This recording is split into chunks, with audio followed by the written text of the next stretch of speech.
PD ka co-op. Ako di ay si Laveros Vidal. Nagsugod ko since 2016 sa ika-9 years na nakaroon ng tuig.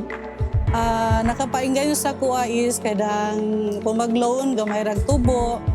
Tapos na ay dividendo o labos at nanay insurance.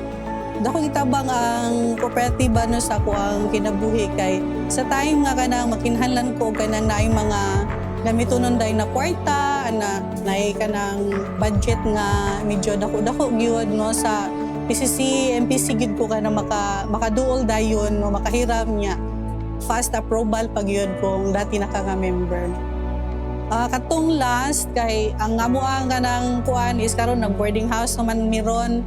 Nami napalit nga luti diri sa Ilangay nga medyo dool-dool lang di na mo tabok og sapa. Last na ko loan dito na mo gi bagya gi pa inpa sa sa mong lote nga balayan pohon. Ang akong mensahe para sa mga dili pa membro ka kining co-op no pagpa-member na mo sa PCC MPC kay tungod dako kay nagikatabang sa atong mga pangadlaw-adlaw nga panginabuhi tapos daghan po'y benefits nga makuha gid diri sa ato ang co-op. Dako kay siyang tabang labi na kung mag-need me og mga medyo dako-dako gid na kwarta unya less pagid og kanang interest.